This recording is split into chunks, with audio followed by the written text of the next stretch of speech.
Hello, and welcome to the supplementary lectures on the accounting cycle. This video covers the first phase of the accounting cycle, wherein we analyze transactions and prepare and post related journal and ledger entries. In order to record transactions to the journals and to the ledgers, we first have to understand the accounting equation. This equation is derived from the balance sheet, which represents the financial position of the company and is represented by the formula assets equal liabilities plus stockholders' equity. Assets represent the resources available to the organization to generate a profit. This can include cash, equipment, buildings, as well as liabilities generated by selling goods and services to customers on credit. Liabilities represent amounts owed to creditors.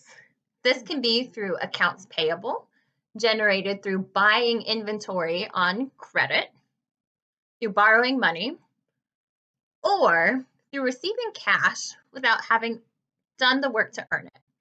And finally, equity. This is the amount contributed to the organization by its investors, be it a single shareholder or proprietor, or multiple shareholders in a corporation. We can break down our stockholders' equity even further into the common stock, which is the amount contributed by the owners of the business, and retained earnings. Retained earnings reflect the difference between revenue and expenses that the business holds on to invest in future operations. Another component of retained earnings is dividends. This is a financial or property reward provided to the investors for letting them use their money. Now let's practice with the relationships of the accounting equation. Assets equal liabilities plus equity. Whenever one rises, you have to have an offsetting decrease or an offsetting increase. Now let's look at what happens when cash increases. Cash is an asset account. So if cash should increase, one thing that could drive that increase would be a decrease in another asset account, such as accounts receivable, the amount generated when someone purchases our goods or service on credit. Another thing that could drive an increase in cash would be the increase in liabilities. For example, the company wants to purchase new equipment and they decide to borrow money from a bank to fund that equipment. They receive cash from the bank, but they also create an obligation to repay the bank for that money. Finally, if cash increases, you could also see a correlating increase in the stockholders' equity account. This means that more owners or the current owners have kicked in more money to do more things with the business. Opposite set of equations. What happens when cash, which is an asset, decreases? Again, you could have another asset increasing to offset the cash decrease. For example, you could use cash to acquire inventory to sell to your customers. Second, if cash decreases, this could be the result of a decrease in liabilities. For example, we use cash to pay down that note payable we incurred in the previous slide to buy that equipment. And finally, We could also see a decrease in equity when a decrease in cash occurs.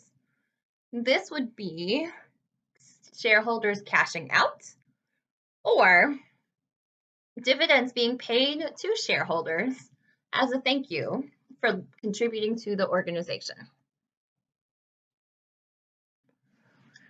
To illustrate the accounting cycle, these next few videos are going to examine the business of Saul Goodman, sole proprietor of the Saul Goodman Attorney at Law Limited Liability Corporation.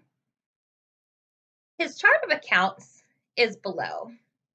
The chart of accounts represents a listing of the asset, liability, equity, revenue, expense, and dividend accounts that will be used to track the activities of the business. They're grouped by each of these categories within the accounting equation, and within each category are a number of sub-accounts. Each one has a ledger, and some have a sub-ledger. Let's look a little bit further at what it means to be part of the chart of accounts. As we discussed, each accounting system is comprised of asset, liability, equity, revenue, and expense type accounts.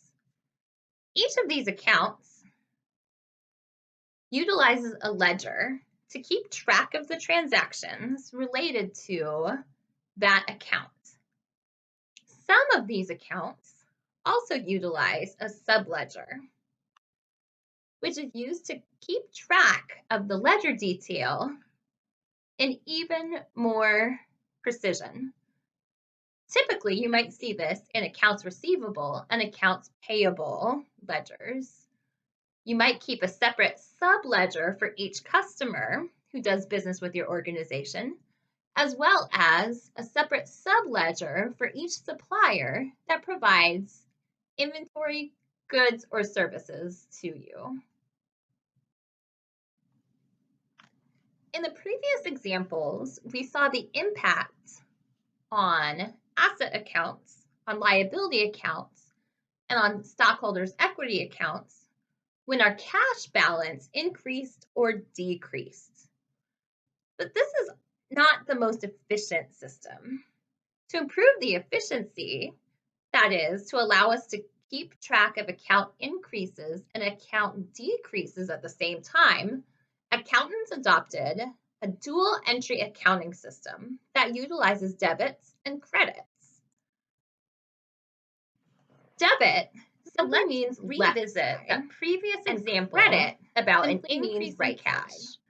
And look at each account category has its own normal balance and its own pattern of increasing and decreasing. In the first example, we saw that for cash to increase, assets are on the left-hand side of the accounting equation. Assets must also show that assets increase. We can now with see debit, and where the increase takes place and where the decrease takes place. Since liabilities and equities, the second example, fall on the right-hand side, a liability must increase. We show an increase in liabilities. Likewise, the debit and credit system allows us to see, and we show a decrease in liabilities. Which specific liability account is taking the increase? The normal balance and in which of each of these account categories. Same for the refers to the side of the. Now let's look at specific examples of transactions that Saul Goodman might incur in the course and scope of doing business as a lawyer. In the first example, Saul is starting up his business. It's his first month on the job, and he contributes $10,000 cash toward his business. He's the sole shareholder in the Limited Liability Corporation. A good way to figure out which journals ledgers are impacted is to see where the cash is coming or going. In this case, we're receiving cash, and we're offsetting that by contributed capital or common stock. We're increasing our cash balance by $10,000, and likewise, increasing our contributed capital by $10,000. Cash gets the debit because its normal balance is a debit. Contributed capital takes the credit because it has a normal balance of a credit. Example number 2. Saul Goodman pays cash to buy furniture, computers, and other equipment for his office and waiting room. He pays cash, and the receipt from Office Depot shows a $4,800 transaction. He considers it office equipment on his balance sheet. We can see that Saul currently has a financial position of $10,000 cash, offset by his contributed capital. When he purchases this office equipment, spends cash, but he also acquires office equipment. His net worth is still $10,000, shown on both sides of the equation. He's just moved some of the cash to purchase other assets for his company. Example number 3. Mr. Goodman provides legal services to Walter White and Jesse Pinkman on how to launder money. They pay Mr. Goodman upfront for these legal services. The legal services run $5,000.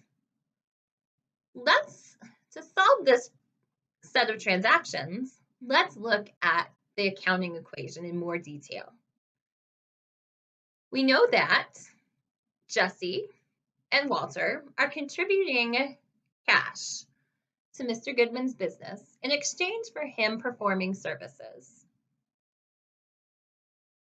Our temptation would be to record the other half of that as either a liability or an equity.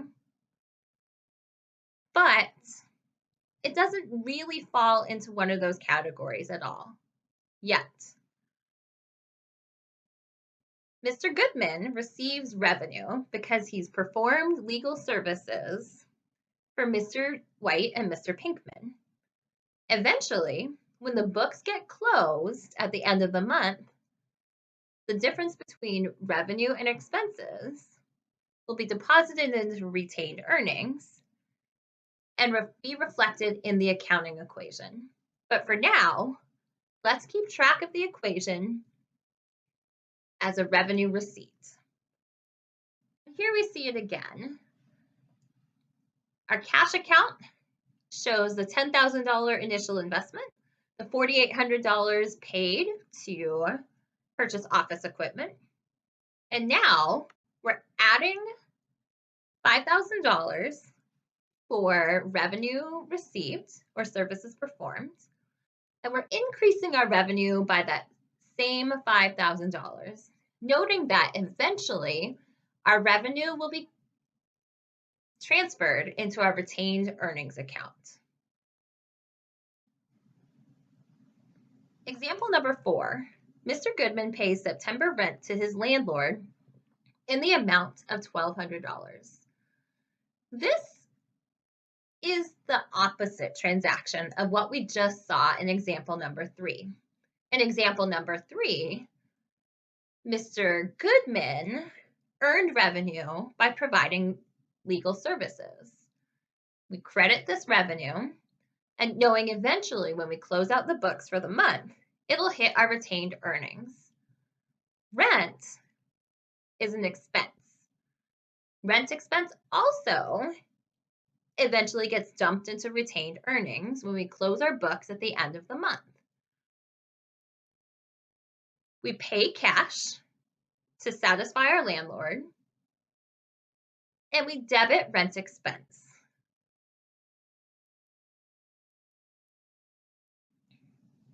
And finally, example number 5.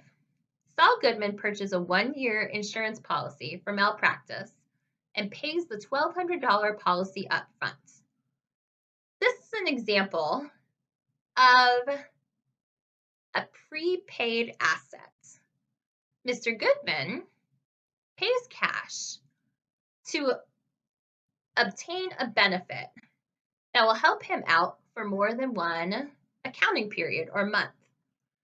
He debits that to prepaid insurance to show that he has this asset for an extended period of time. In the next lecture, we'll talk about how you would adjust these prepaid accounts for their usage at the end of the period. But for now, let's look at the trial balance. After we've recorded all of the transactions throughout the month, including some that were not included in this lecture, we get what's called a trial balance, which lists all the accounts from the general ledger with their respective debit or credit balance. Remember, the normal balance for an account is where their transactions rise. Asset accounts rise to the debit, liability and equity accounts rise to the credit. We make this to see that we recorded our transactions correctly and to evaluate where we need to make periodic adjusting entries, which will be the focus of the next video.